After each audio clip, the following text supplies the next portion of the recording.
Welcome to mister Vihari. మనం ఇప్పుడు జగద్గురు ఆదిశంకరాచార్యుల యొక్క జన్మస్థలమైనటువంటి కల్లడి వైపు వెళ్తున్నాం.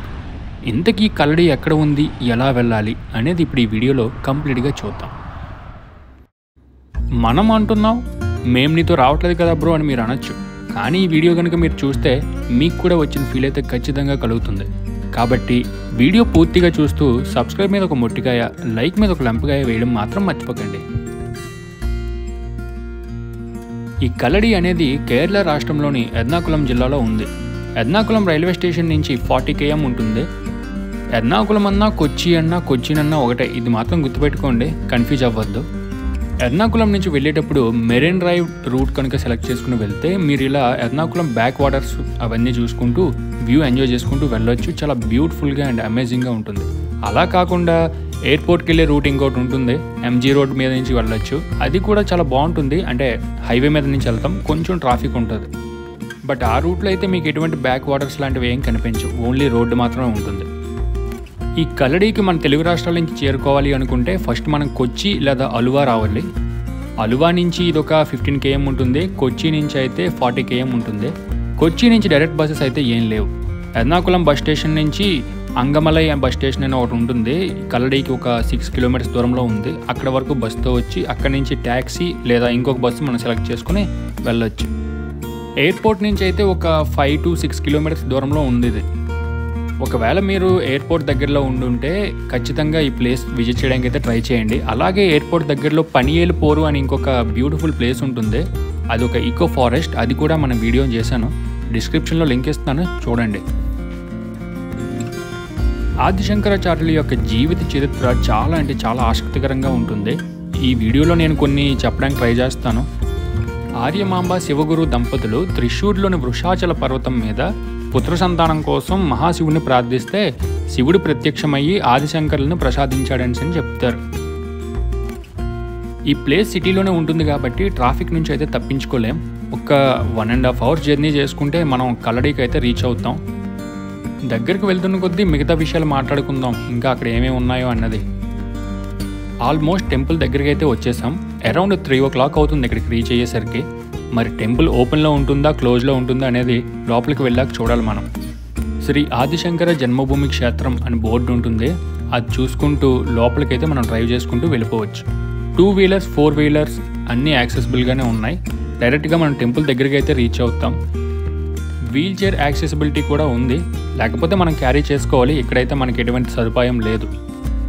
రూమ్స్ లాంటివి కావాలి అనుకుంటే ఎయిర్పోర్ట్ దగ్గరలోనో లేకపోతే కొచ్చిలోనో రూమ్స్ తీసుకోవడం బెటర్, ఎందుకంటే చుట్టుపక్కల ఎక్కడ రూమ్స్ కూడా ఏం లేవు.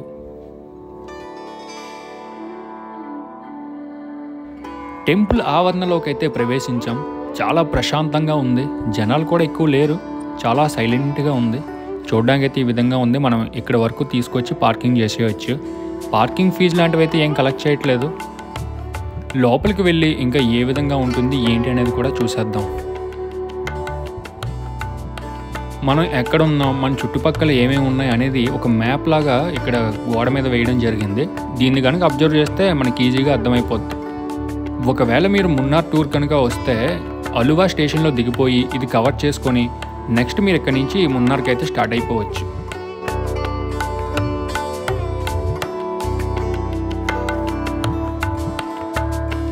ఇది టెంపుల్ యొక్క ఎంట్రన్స్. ఇక్కడ వరకు మొబైల్స్ అలౌడ్ ఉంటుంది. లోపల ఎటువంటి చిత్రీకరణ కానీ ఫొటోస్ తీయడం కానీ చేయకూడదు.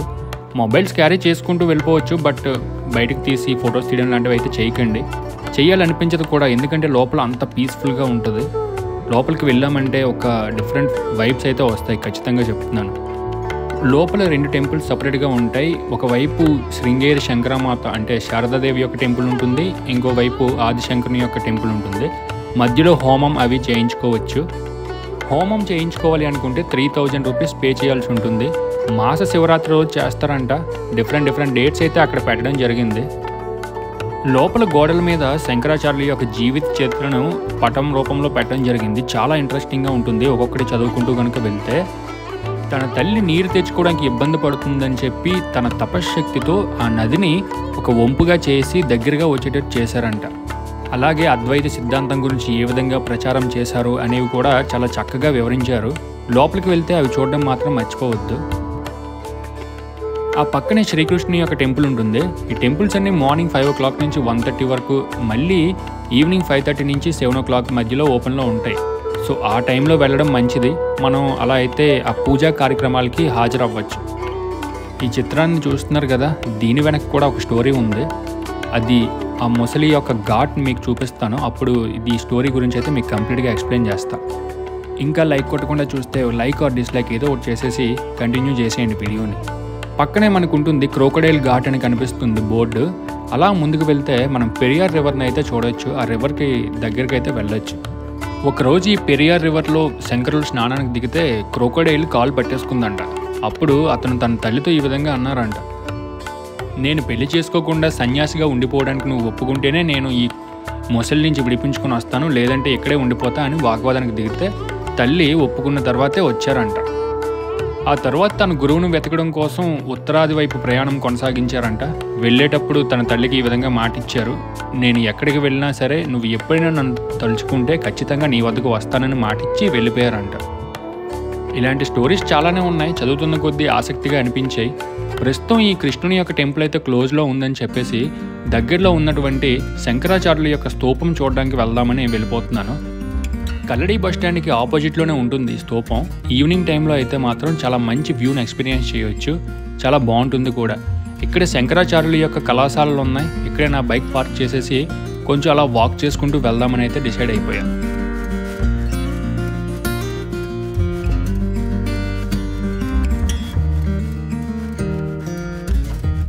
ఇది ఇక్కడ బస్ స్టాండ్. డైరెక్ట్ బస్సెస్ అయితే లేవని చెప్పాను. మేబీ అలువా నుంచి లేకపోతే ఎయిర్పోర్ట్ నుంచి ప్రైవేట్ బస్సెస్ ద్వారా ఇక్కడికి రావచ్చేమో.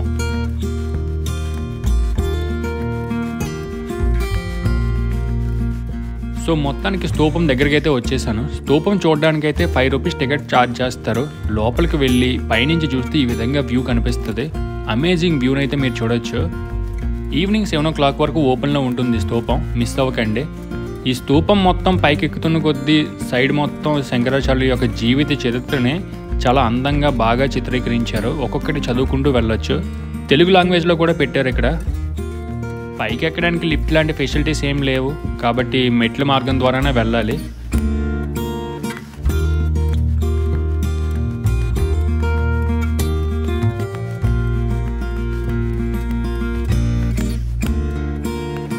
ఇక్కడ ఒక ప్రచార రథం అయితే ఉంది. హిందూ ధర్మ ప్రచార రథం అంట. ఇది కంచి కామకోటి పీఠం వారు తయారు చేసి ఇక్కడ తీసుకురావడం జరిగింది.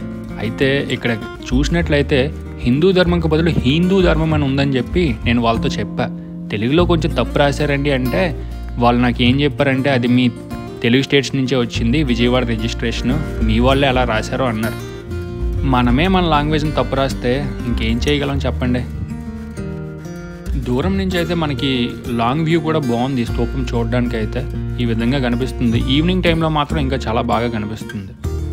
దగ్గరలో మనకి షాపింగ్ మాల్స్ లాంటివి ఉన్నాయి, చిన్న చిన్న షాపింగ్ మాల్స్. వీటిలో కేరళ ట్రెడిషన్స్కి సంబంధించిన బట్టలు అవి తీసుకోవచ్చు. రీజనబుల్ ప్రైజెస్లోనే ఉన్నాయి. 400 to 700 ఆ రేంజ్లో షర్ట్స్ అయితే ఉన్నాయి. లేడీస్ వేర్ మరి తెలీదు. టైం 5:30 అవుతుందని చెప్పి మళ్ళీ రిటర్న్ అయితే టెంపుల్ వైపు అయితే వెళ్తున్నాను. ఎందుకంటే దర్శనం చేసుకోవాలనే ఉద్దేశంతో వెళ్తున్నాం. ఈవినింగ్ అవుతున్న కొద్దీ ట్రాఫిక్ పెరుగుతూనే ఉంటుంది. సో కొంచెం జాగ్రత్తగా డ్రైవ్ చేసుకుంటూ వెళ్ళాలి. మీరు ఒకవేళ ట్యాక్సీ అలాంటివి ఏమైనా బుక్ చేసుకుని వస్తే కొంచెం త్వరగా కంప్లీట్ చేసుకుని వెళ్ళడానికి ట్రై చేయండి. ఎందుకంటే ఈ యొక్క ట్రాఫిక్లో ఇరుక్కుంటే మళ్ళీ మనం మన డెస్టినేషన్కి అయితే వెళ్ళలేం.